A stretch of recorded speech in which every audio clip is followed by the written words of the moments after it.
Ladies and gentlemen, welcome to the Manned Spacecraft Center. This is the Apollo 11 press conference. The format today will consist of a 45-minute presentation by the Apollo 11 crew, followed by question and answers. At this time, I'd like to introduce the Apollo 11 crew, astronauts Neil Armstrong, Michael Collins, Edwin Aldrin. Neil?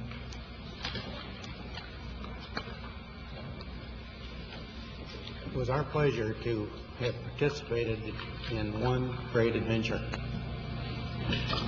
It's an adventure that took place not just in the month of July, but rather one that took place in the last decade.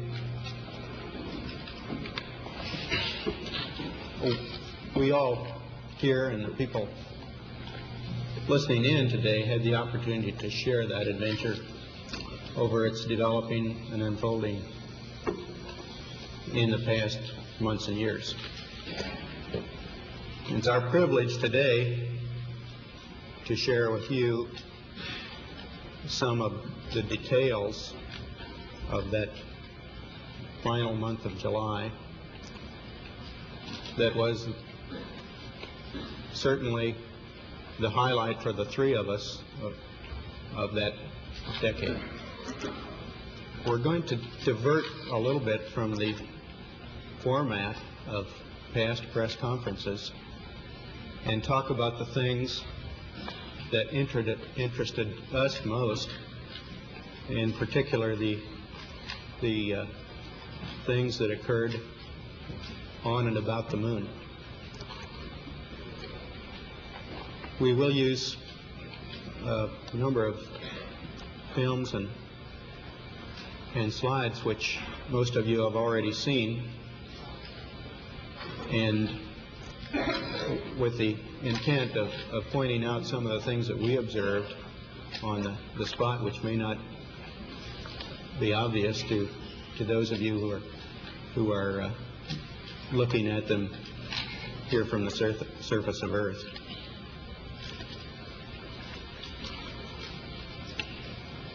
The flight, as you know, started promptly. And I think that was characteristic of all the events of the flight. The Saturn gave us one magnificent ride, both into Earth orbit and on a trajectory to the moon.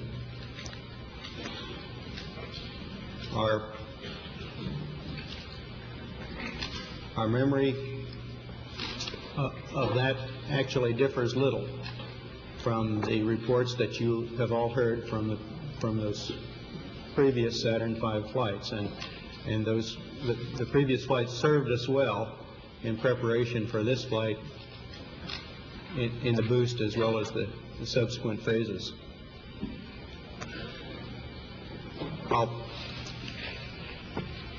We would like to skip directly to the translunar coast phase and undockings, the transposition and docking sequence.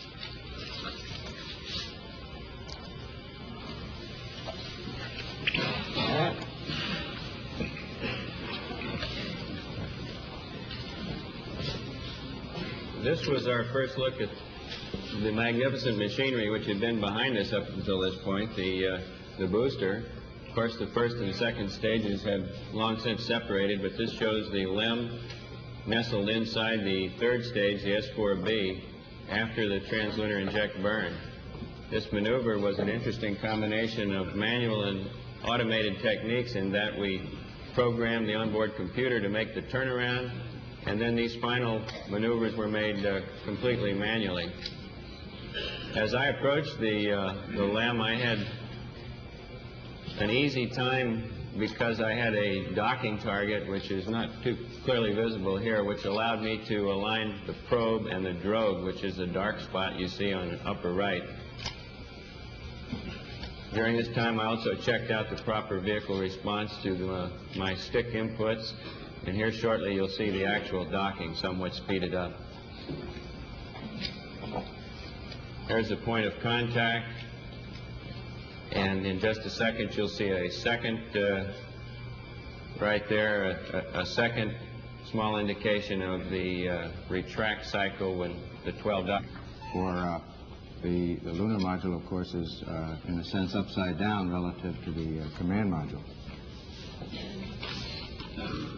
This is in lunar orbit, showing the separation of the lunar module from the command module as viewed through my window. This was a busy time for me in that I was taking these motion pictures through the right-hand window. At the same time, I was taking still photos through the left-hand window, and also flying my vehicle and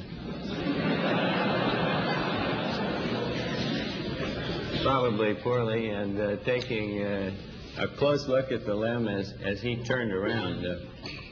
My most important job here was to make sure that all his landing gear were down and properly locked prior to his gives you a better idea of the detail available with the 70 millimeter. Of course, this is a still, and shows the LEM either right side up or upside down. I'm not sure which. It looks more like, to me, it looked more like a praying mantis than it does a first-class flying machine in this view, but it was a beautiful piece of machinery.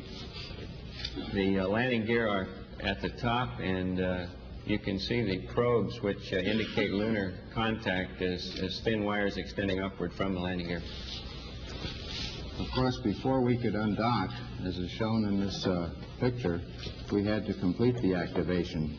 Now, the day before we undocked, we entered the LEM and went through an entire switch configuration check, and we exercised the various communication modes.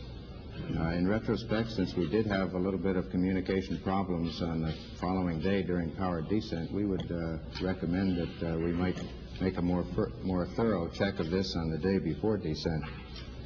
On the day that we did finally enter the LEM for the landing maneuver, we went through a staggered sequence of suiting, and we found that with all the simulations that we had run back here in Houston, or with Houston tied with our simulations in the Cape, that we were quite confident that we would be able to complete this LEM activation in a given time period, which was approximately 4 hours. We managed to get 30 minutes ahead of the time, and it allowed us to get a more accurate platform alignment check at one point.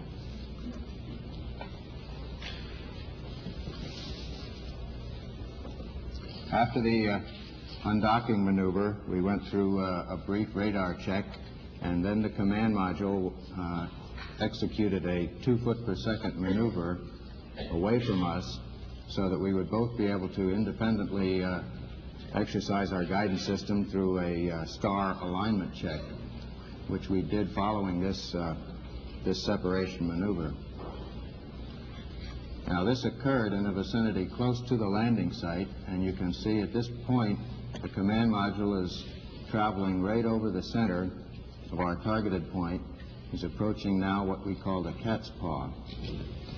Following this separation maneuver on the backside of the moon, we made a descent orbit insertion, which is slightly over 70 foot per second maneuver that lowers our altitude down to 50,000 feet. We had 2 guidance systems working for us, and they behaved perfectly. Both of them agreed extremely closely as to the results of this maneuver. Following this, we used the radar to confirm the actual departure rate from the command module. This is a view of the descent trajectory area as viewed through the LEM window during our activation.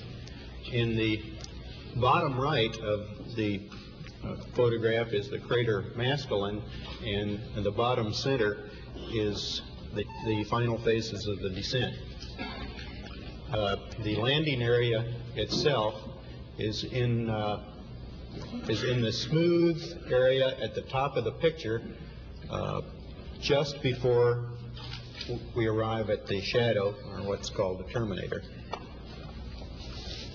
We had seen a number of pictures from Apollos 8 and 10, which gave us an excellent understanding of the ground track over which we would pass during the descent. We're now looking out the right-hand window of the crater, and there's Maskelyne W.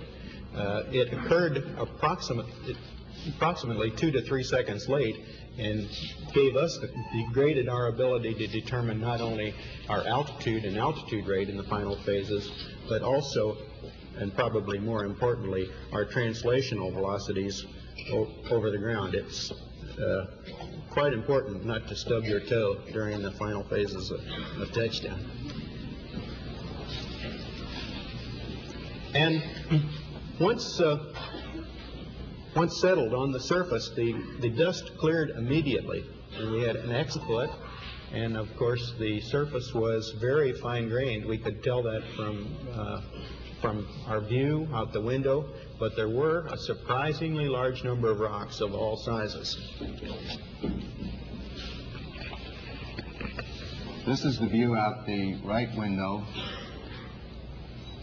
Up close to the horizon, you see a boulder field that was probably deposited by some of the impacts in the craters that were behind us.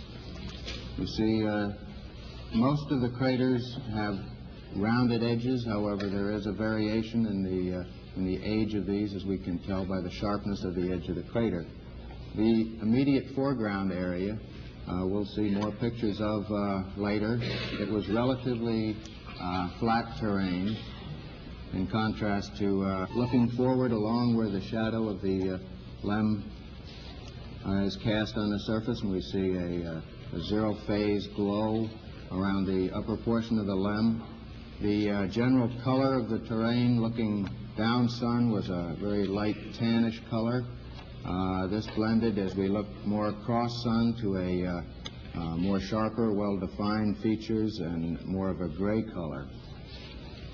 During the initial time period after touchdown, we went through various sequences to prepare us for immediate abort or liftoff if we found that that was necessary. We had found we had to vent the fuel and oxidizer manifolds a good bit earlier than we had thought. We went through these various checks and prepared for one liftoff that would occur about 21 minutes after the beginning of powered descent. The ground gave us a stay during this period. We did not have to make use of that. We then proceeded at that point into our simulated countdown, which consisted of checking our guidance systems. We made use of a gravity align feature where the inertial platform of the primary guidance would use the gravity vector to determine the local vertical. We would then compare this with the alignments that we had previously.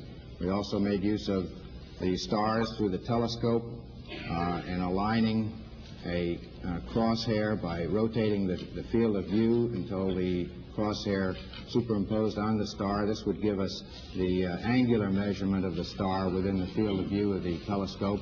We'd then determine the distance out by aligning another reticle spiral on this.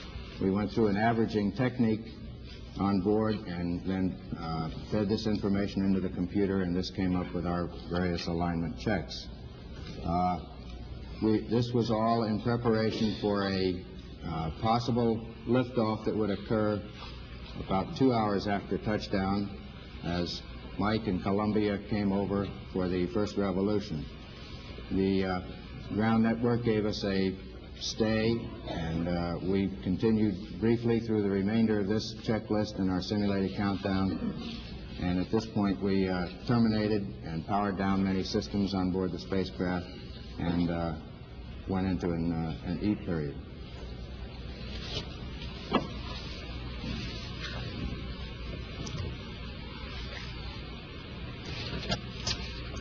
A number of experts had, prior to the flight, predicted that a good bit of difficulty might be encountered by people attempting to work on this. This didn't prove to be the case, and after landing, we felt very comfortable in the lunar gravity. It was, in fact, in our view, preferable both to weightlessness and the Earth's gravity.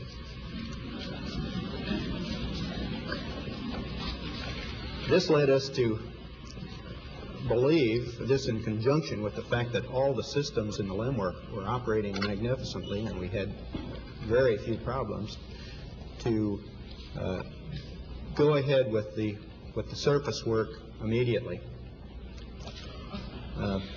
We predicted that we might be ready to leave the LEM by 8 o'clock, but those of you who followed on the ground recognize we missed our estimate by a good deal. This was due to a number of factors. One, we had house cleaning to perform, food packages, flight plans, and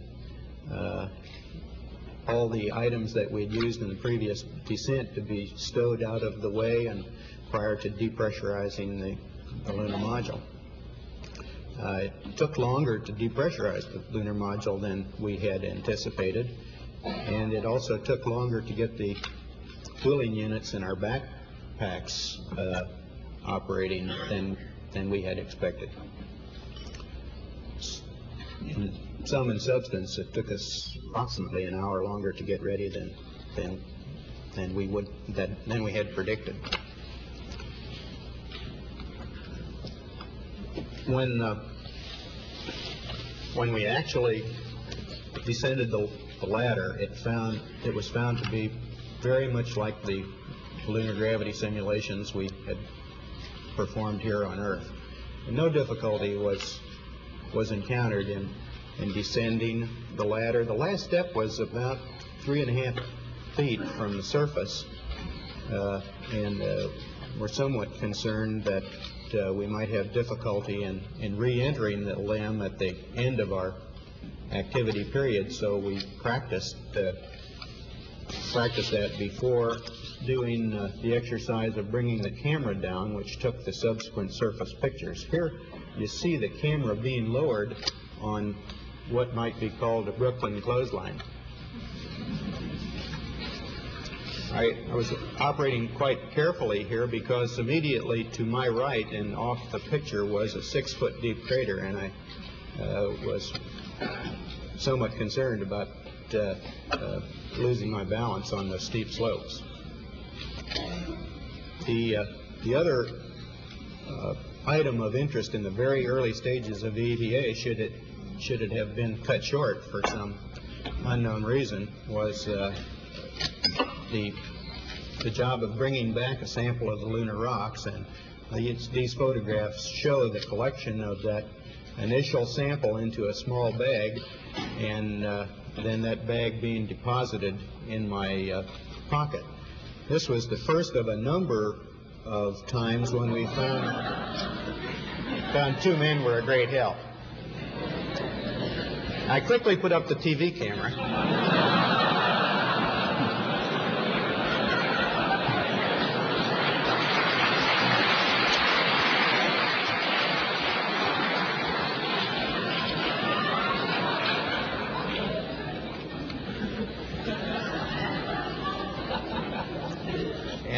And then, more leisurely, Buzz and I joined together to erect the American flag.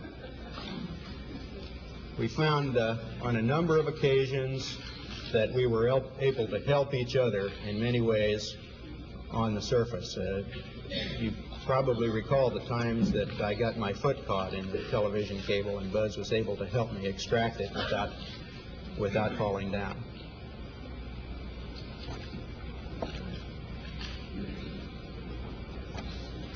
We had some difficulty at first getting the pole of the flag to remain into the surface. In penetrating the surface, we found that most objects would go down about 5, maybe 6 inches, and then it would meet with a gradual resistance. At the same time, there was not much of a supporting force on either side, so we had to lean the flag back slightly in order for it to maintain this position. So many people have done so much to give us this opportunity to place this American flag on the surface. To me, it was one of the prouder moments of my life to be able to stand there and quickly salute the flag. The rest of the activity seemed to go very rushed. There were a lot of things to do, and we had a hard time getting them finished.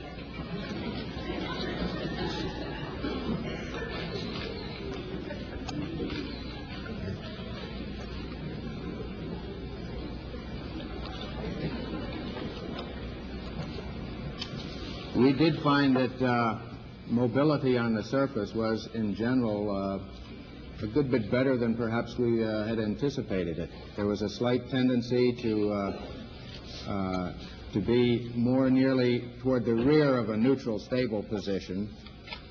Balance seemed to be quite easy to identify, and as one would lean a slight bit to one side or the other, it was very easy to identify when this loss of balance was approaching. In maneuvering around, as you saw, this was one of my tasks fairly early in the EVA. I found that a standard loping technique of one foot in front of the other worked out quite well, as we would have expected. One could also jump in more of a kangaroo fashion, 2 feet at a time. This seemed to work. Too many interesting things to do.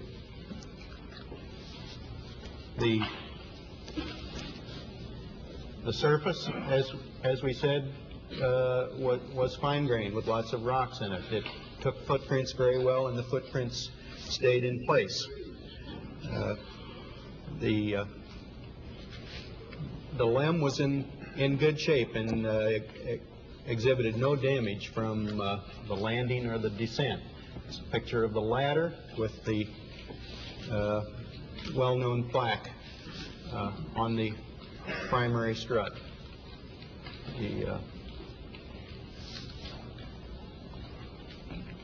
There was a question as to whether the LEM would sink in up to its knees. It didn't, as you can see. The foot pad sunk in perhaps an inch or two, and the probe in this picture was folded over and sticks up through the sand in the bottom right-hand corner, showing that we were indeed traveling slightly sideways at touchdown.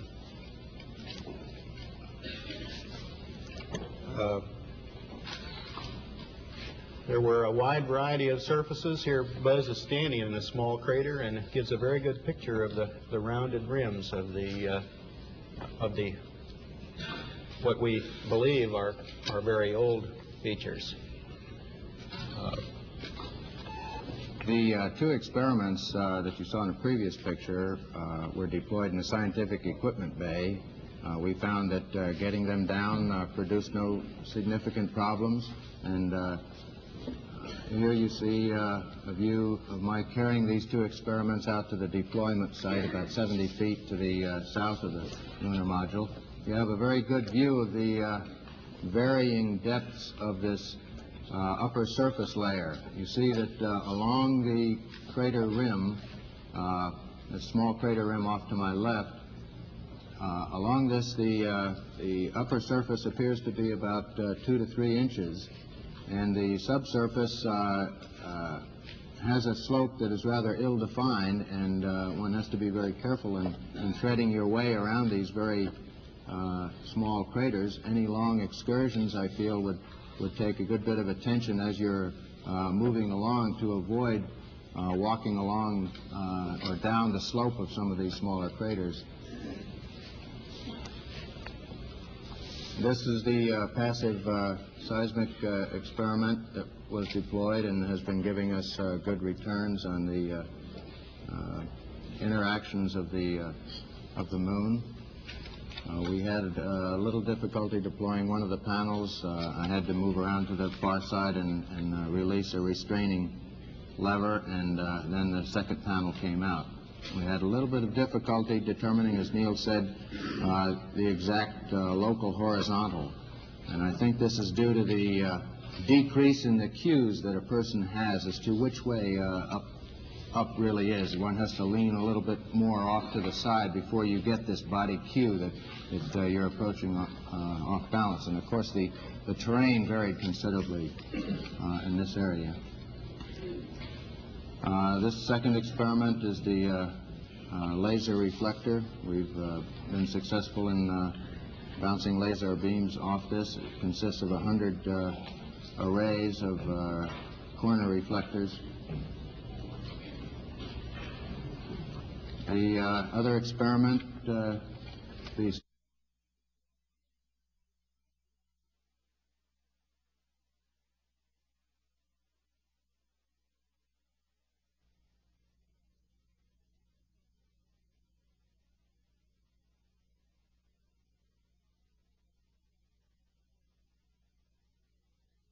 core tube into the surface. We collected 2 different core tube samples. It was quite surprising the resistance that was met in this subsurface medium, and at the same time you see that it did not support very well the core tube as I was driving it into the surface.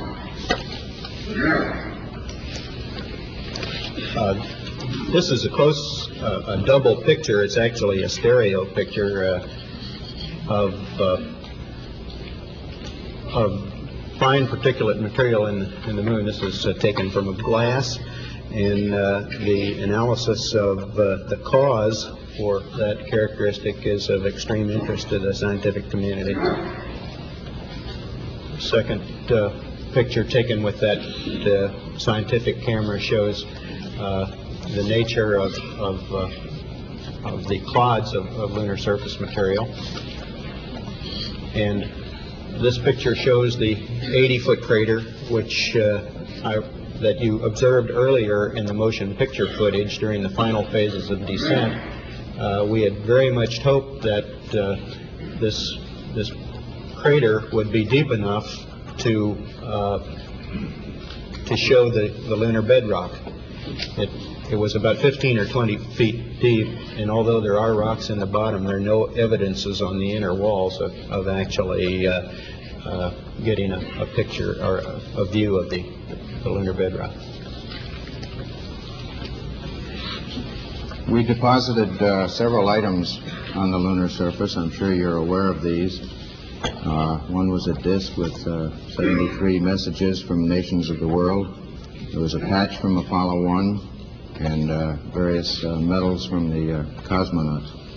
We also elected as a crew to deposit a symbol which was representative of our patch, that is the U.S. Eagle carrying the olive branch to the lunar surface, and we thought it was appropriate to deposit this replica of the olive branch before we left. This,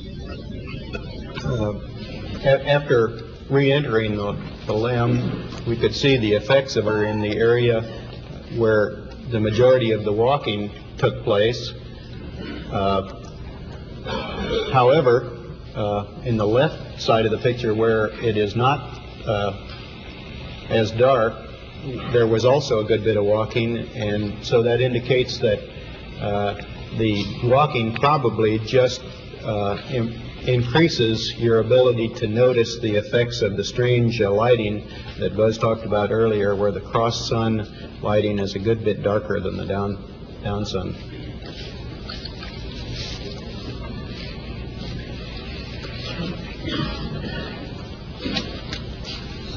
Following the EVA, we had a sleep period, which, in a word, didn't go quite as well as we thought it might. We found it was quite difficult to keep warm when we pulled. Rather difficult for us to sleep. You see, mounted in the right-hand window, the 16-millimeter camera as it was mounted for taking the pictures on the surface. Following the sleep period, as we're approaching the liftoff point, we progressed with a gradual power-up of the lunar module, which included another star alignment up in front of the instrument panel that was used to record the various messages that were sent up to us, the whole host of numbers for the particular maneuvers that were coming up that we would copy down. We'd log these on that sort of a data sheet.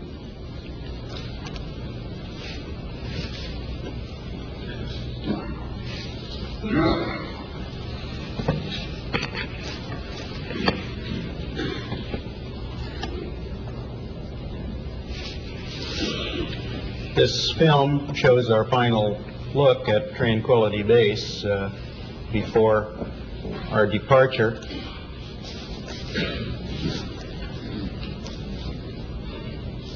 And the ascent was a great pleasure. It was very smooth. We were very, very pleased to have that engine light up.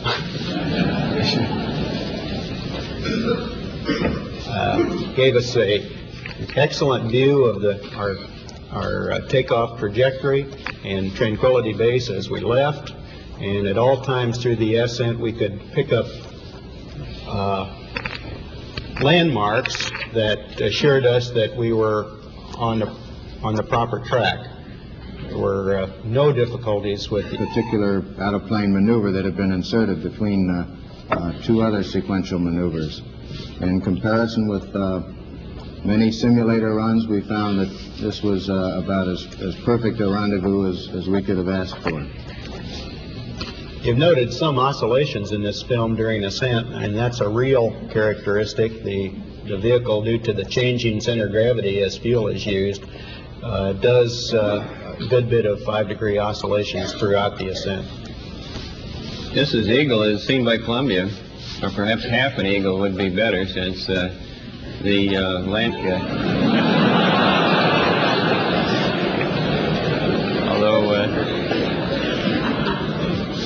Although we were far from home, we were a lot closer to it than the pure distance might indicate.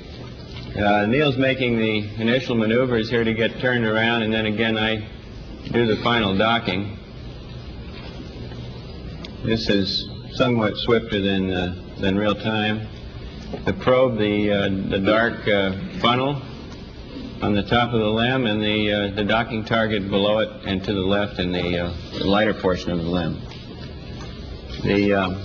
As Buzz said, the rendezvous was absolutely beautiful. They came up from below absolutely as if they were riding on a rail. There was absolutely no disturbance or any off-nominal effects during the last part of the rendezvous.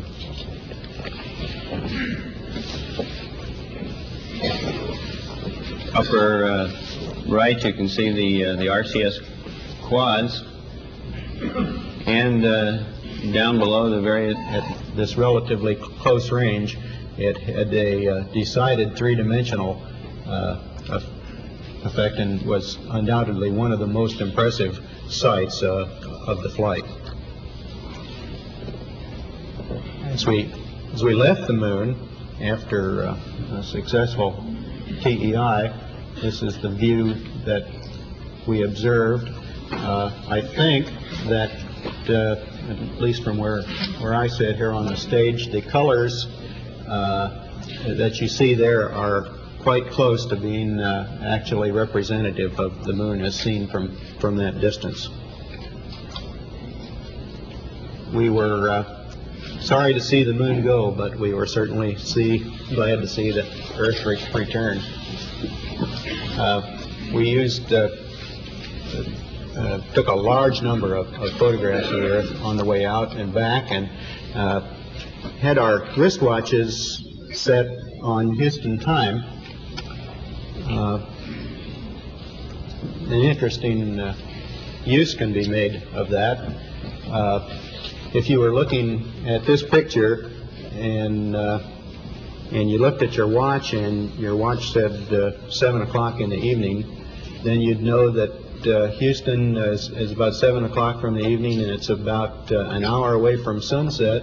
So it would be about 1/24th of an Earth circumference away from the shadow, which is just about 15 degrees there. So at any time, by looking at a wristwatch and looking down at the Earth, we knew what was underneath the clouds, and it aided us in some ways in picking out what we should be seeing.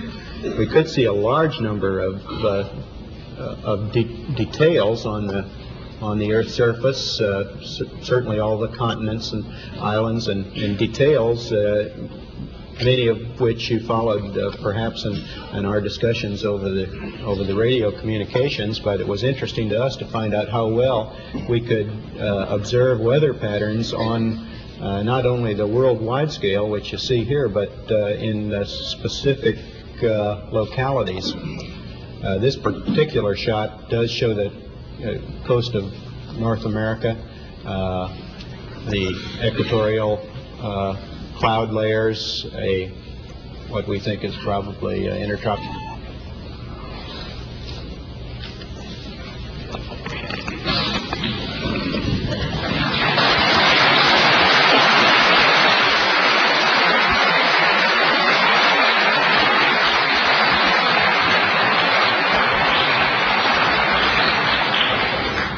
We're ready now for question and answers, and wait for the microphone, and we'll go right down the line, and we'll catch everyone if you'll just be patient. Tom will too. How much time did you have left in your life support backpacks at the time you got back on board LEM? I haven't seen the post-flight analysis of the numbers. We had roughly half of our available oxygen supply remaining in the backpacks, and somewhat less percentage in the water supplies, which is used for cooling. Of course, particularly on our first experience with the use of that backpack on the lunar surface, we were interested in conserving a good bit of margin in case we had difficulty with closing the hatch or repressurizing the LEM, or had any difficulties with getting the systems operating again in the normal fashion inside the cockpit. Colonel Aldrin and Mr. Armstrong, when President Nixon made his phone call to you on the moon, it looked like the two of you suddenly stopped doing everything and stood there and listened and talked to him. It looked there for a moment like you might have been a little bit aware of what was going on. You weren't busy. Was there ever a moment on the moon when either one of you were just a little bit spellbound by what was going on? About 2.5 hours.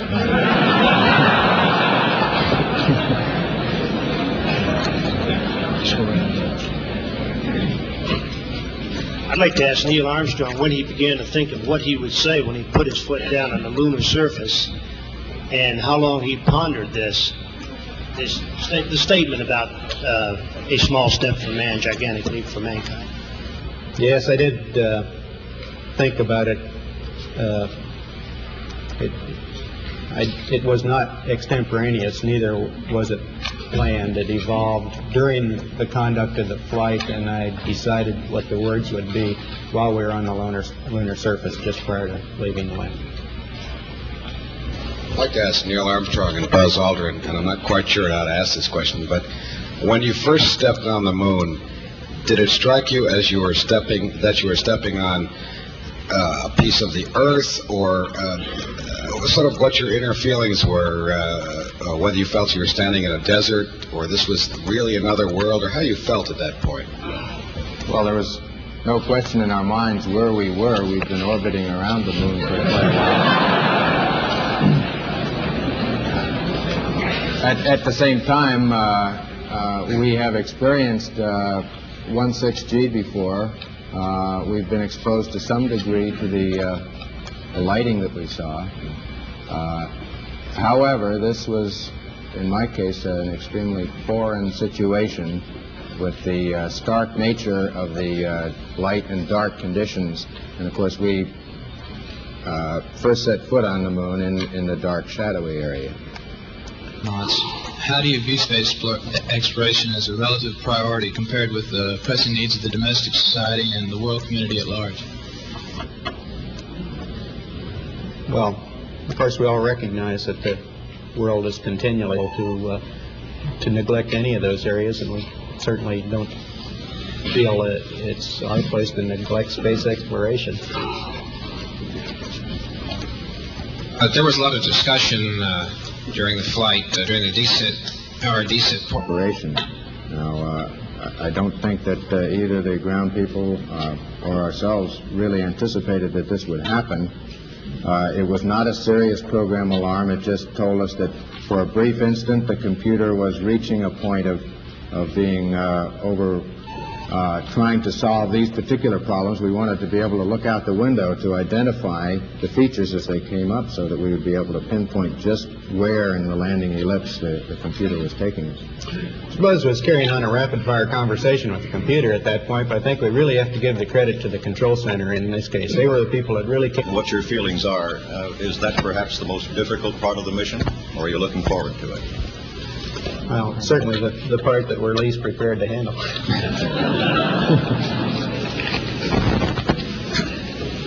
Most important piece of advice or recommendation for the Apollo 12 crew.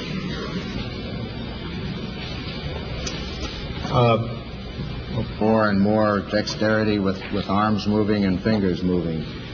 These things are under study. Of course, the Apollo 12 mission will have two different periods of EVA, one early in the mission and then sleep period, and then another EVA following that. We've, in general, looked at their plans, and we've talked to them about the duration. We've talked to them about a brief period at the beginning of their EVA for their familiarization with the EVA, the 160 environment. I don't think we have any particular recommendations for how they should change their mission. It is a continuing evolvement of EVA capability and scientific exploration that they're undertaking on that flight. You're now national heroes, and you've had a couple of weeks in isolation in the LRL to think about that. What are your initial feelings about being heroes? How do you believe it will change your lives? And do you think that maybe you'll get another chance to go to the moon, or are you going to be too busy being heroes? Long preparing is that we had to prepare for Apollo 11.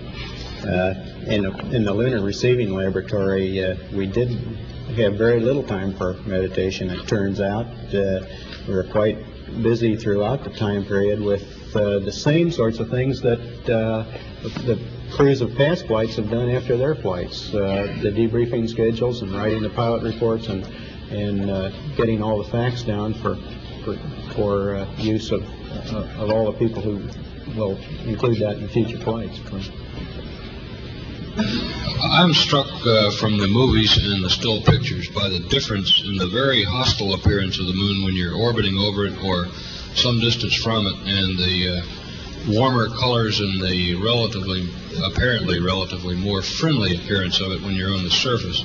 I'd like to ask Colonel Collins if he gets that same impression from the pictures, and the two of you who were on the moon, what impression you have along those lines.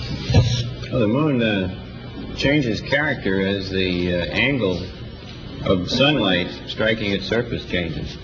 At very low sun angles, close to the terminator, or dawn or at dusk, it has the harsh, forbidding characteristics which you see in a lot of the photographs.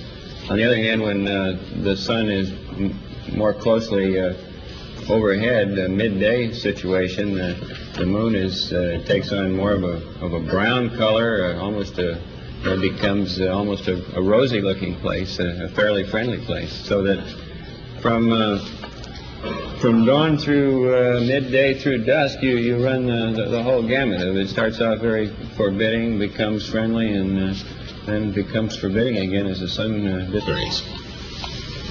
Well, I think it requires some very pinpoint determination of the orbit that the vehicle is in before it begins powered descent, and this requires extreme care in this is what defines the error ellipse where we might possibly land having targeted for the center.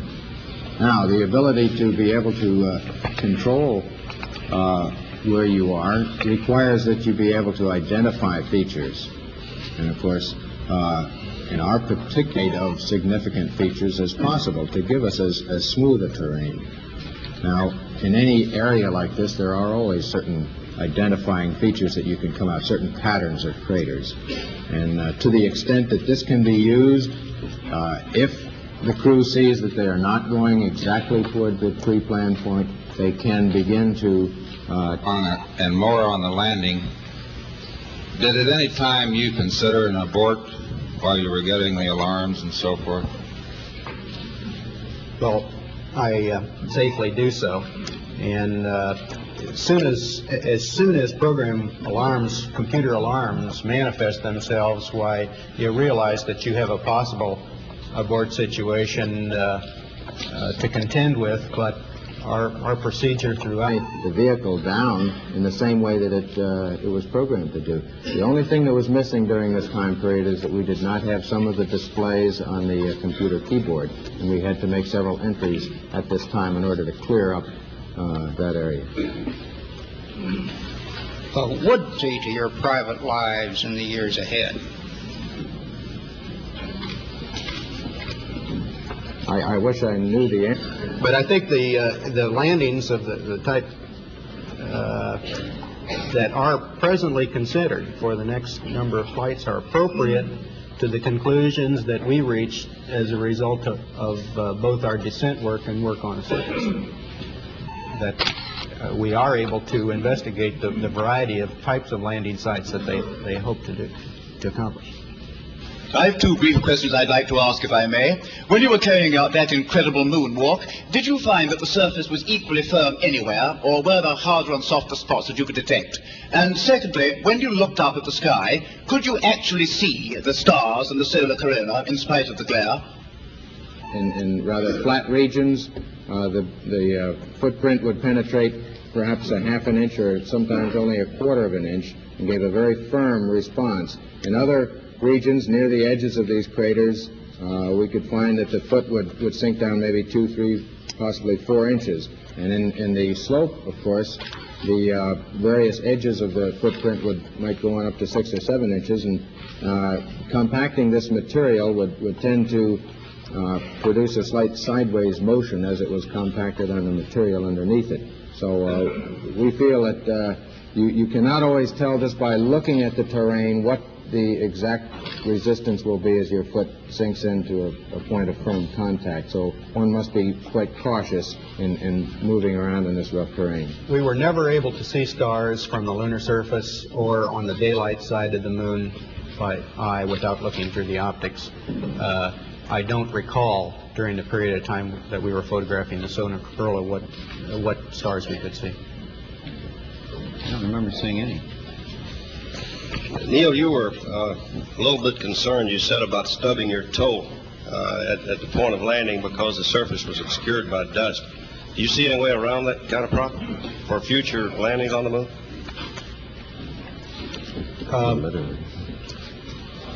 I think the simulations that we have at the present time to enable a pilot to understanding the problems of a lunar landing, that is a simulator and the various lunar landing training facilities and trainers that we have will do that job sufficiently well.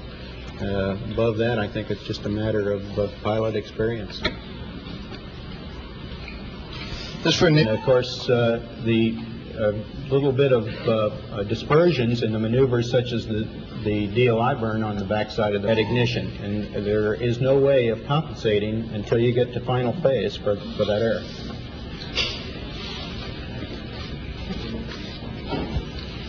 Based on your own experience in space, do you or any of you feel that there will ever be an opportunity for a woman to become an astronaut in our space program? I sure hope so.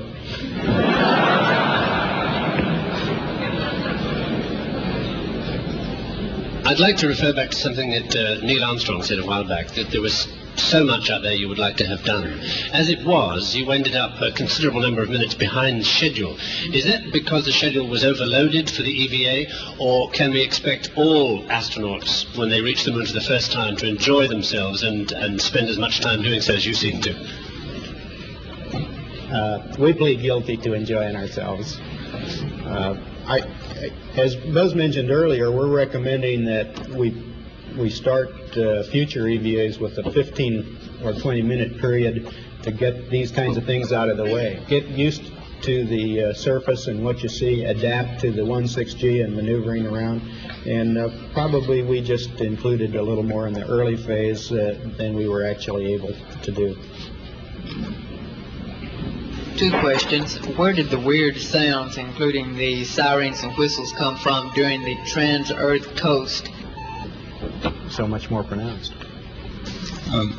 This for Mr. Armstrong. Had you planned to take over semi-manual control, or was it all?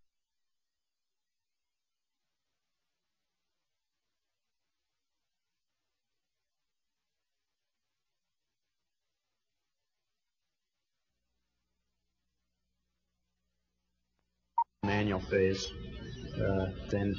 than we would have planned in order to find a suitable landing area.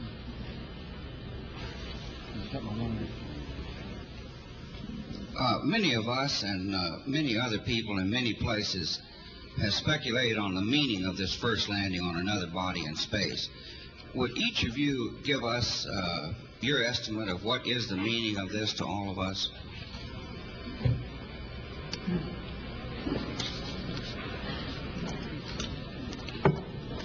You want to try that?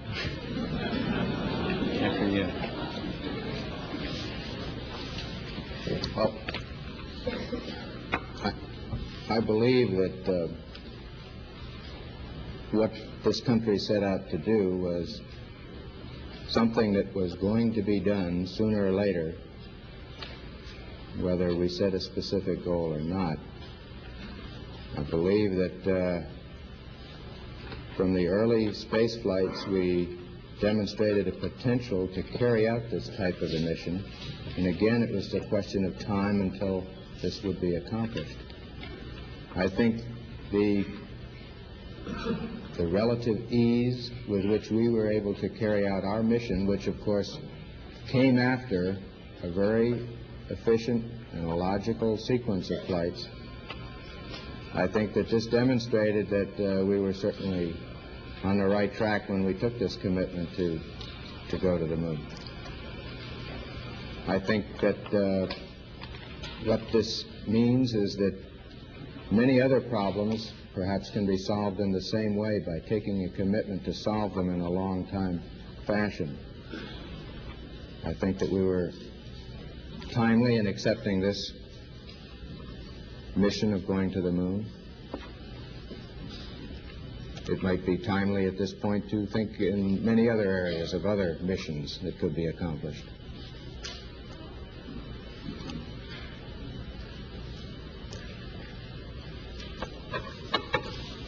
Well, everybody looking at me? Well, to me, there are near and far-term aspects to it. On the near term, I think it's a technical triumph for this country to have said what it was going to do a number of years ago, and then, by golly, do it, just like we said we were going to do it. Not just perhaps purely technical, but also a triumph for the nation's overall determination, will, economy, attention to detail, and 1,001 other factors that went into it. That's short term. I think long term, we find for the first time that man has the flexibility or the option of either walking this planet or some other planet, be it the moon or Mars or I don't know where. And I'm poorly equipped to evaluate where that may lead us to.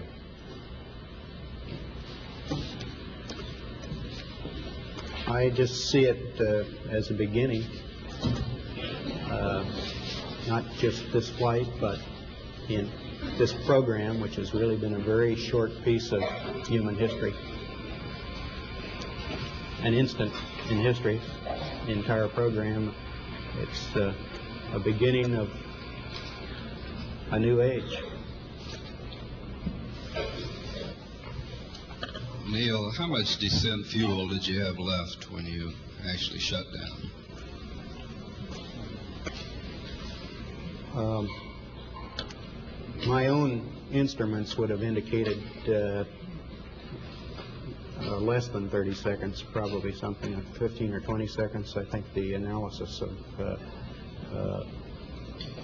made here on the ground indicates something more than that. Probably greater than 30 seconds.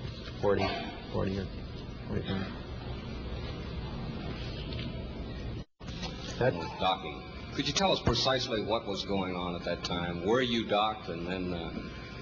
are you referring to the Lunar Orbit docking when... Mr. Armstrong, during the last few minutes there, before the landing, when the program...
You guys just about say.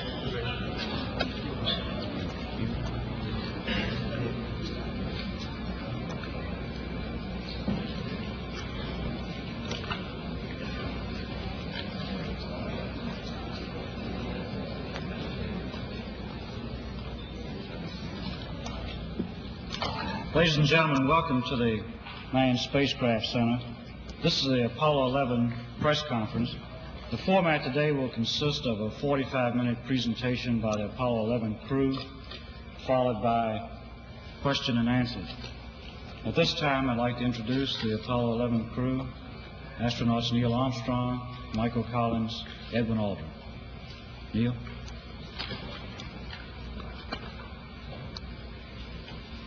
It was our pleasure to have participated in one great adventure. It's an adventure that took place not just in the month of July, but rather one that took place in the last decade. We all here and the people listening in today had the opportunity to share that adventure over its developing and unfolding in the past months and years.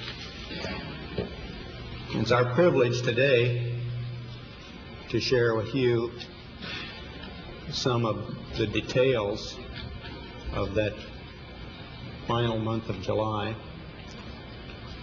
that was certainly the highlight for the three of us of that decade. We're going to divert a little bit from the format of past press conferences and talk about the things that interested us most, in particular the things that occurred on and about the moon. We will use a number of films and slides which most of you have already seen,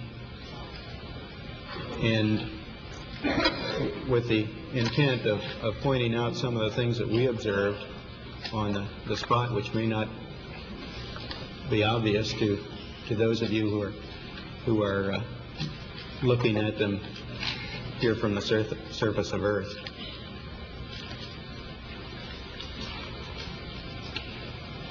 The flight, as you know, started promptly. And I think that was characteristic of all the events of the flight. The Saturn gave us one magnificent ride, both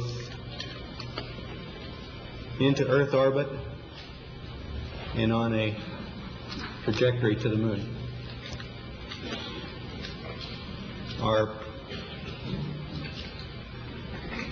Our memory of that actually differs little from the reports that you have all heard from those previous Saturn V flights, and the previous flights served us well in preparation for this flight in the boost as well as the subsequent phases.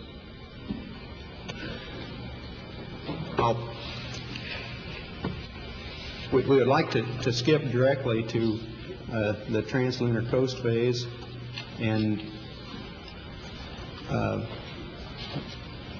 remind ourselves of the chain of events, long chain of events that actually permitted the landing, starting with the undockings, the transposition and docking sequence.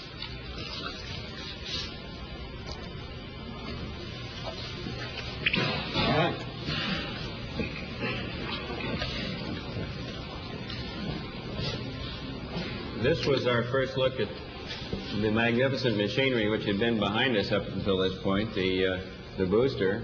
Of course, the first and second stages have long since separated, but this shows the LEM nestled inside the third stage, the S4B, after the translunar inject burn. This maneuver was an interesting combination of manual and automated techniques in that we programmed the onboard computer to make the turnaround, and then these final maneuvers were made completely manually. As I approached the LEM, I had an easy time because I had a docking target, which is not too clearly visible here, which allowed me to align the probe and the drogue, which is the dark spot you see on the upper right. During this time, I also checked out the proper vehicle response to my stick inputs, and here shortly you'll see the actual docking somewhat speeded up. There's the point of contact. And in just a second, you'll see a second, right there, a second small indication of the retract cycle when the 12 docking latch is made. We made 2 entries into the lunar module. This is our first view of the inside of this. The final activation was made on the day of powered descent. On the 2 previous days, when we entered, we removed the probe and drogue and found that we had a rather long tunnel between the 2 vehicles. On entering the lunar module, one had to do a slight flip maneuver or a half gainer to get into position for the lunar module, of course, is in a sense upside down relative to the command module. This is in lunar orbit, showing the separation of the lunar module from the command module as viewed through my window. This was a busy time for me in that I was taking these motion pictures through the right-hand window At the same time, I was taking still photos through the left-hand window and also flying my vehicle and probably poorly, and taking a close look at the limb as he turned around. My most important job here was to make sure that all his landing gear were down and properly locked prior to his descent and touchdown. This is his yaw maneuver, and the white dots you see are the landing gear pads. This gives you a better idea of the detail available with the 70 millimeter. Of course, this is a still, and shows the limb either right side up or upside down. I'm not sure which. It looks more like, to me, it looks more like a praying mantis than it does a first-class flying machine in this view, but it was a beautiful piece of machinery. The landing gear are at the top, and you can see the probes which indicate lunar contact as thin wires extending upward from the landing gear. Of course, before we could undock, as is shown in this picture, we had to complete the activation. Now, the day before we undocked, we entered the LEM and went through an entire switch configuration check, and we exercised the various communication modes. In retrospect, since we did have a little bit of communication problems on the following day during powered descent, we would recommend that we might make a more thorough check of this on the day before descent. On the day that we did finally enter the LEM for the landing maneuver, we went through a staggered sequence of suiting, and we found that with all the simulations that we had run back here in Houston, or with Houston tied with our simulations in the Cape, that we were quite confident that we would be able to complete this LEM activation in a given time period, which was approximately 4 hours. We managed to get 30 minutes ahead of the time, and it allowed us to get a more accurate platform alignment check at one point.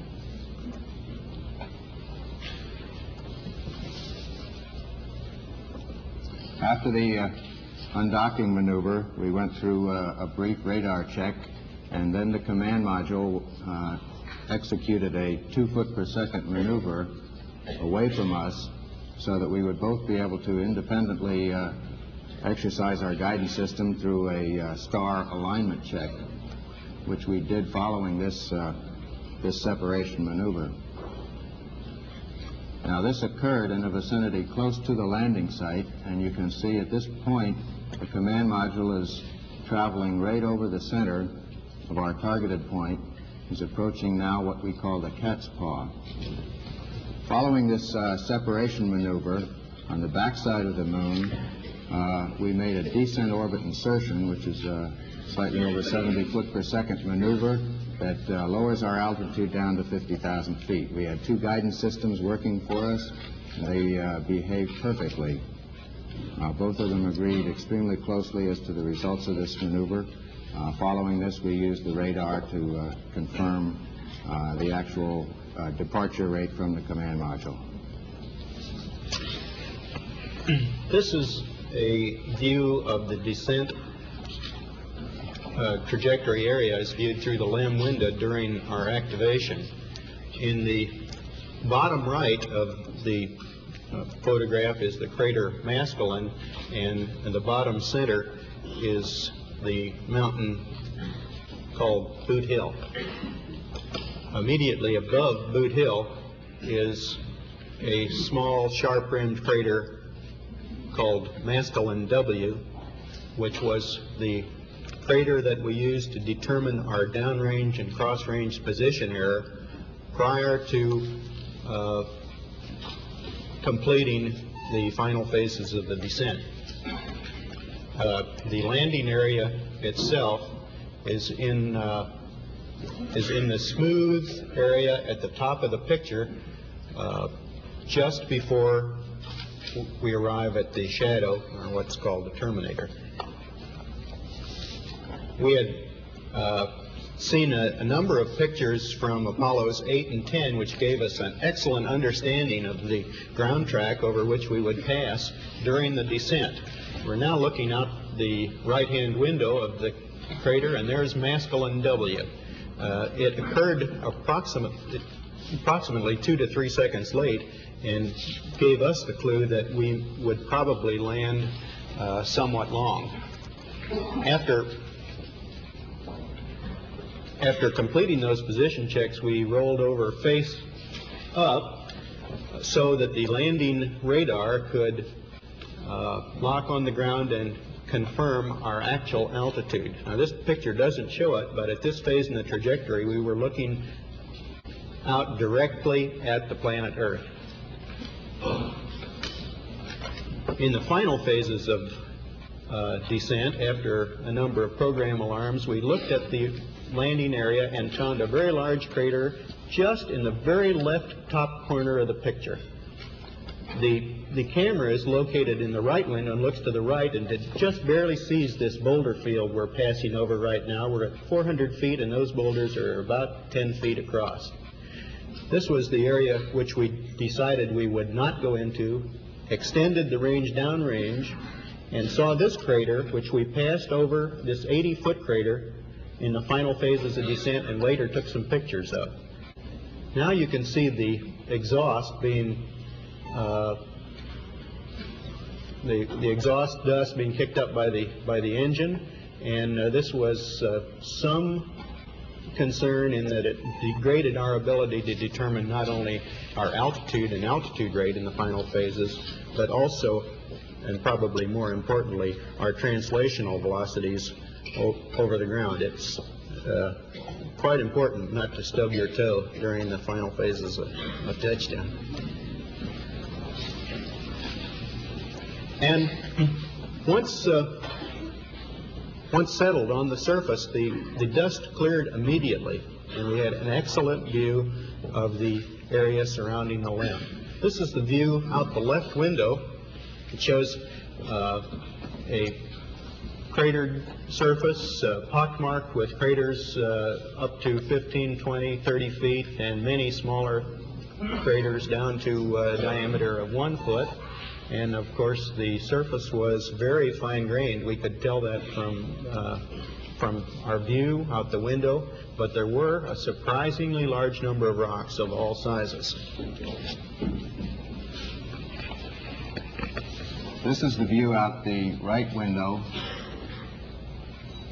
Up close to the horizon, you see a boulder field that was probably deposited by some of the impacts in the craters that were behind us. You see, most of the craters have rounded edges. However, there is a variation in the age of these, as we can tell by the sharpness of the edge of the crater. The immediate foreground area, we'll see more pictures of flat terrain, in contrast to some of the more rolling terrain that we could see out the front window and out the left window.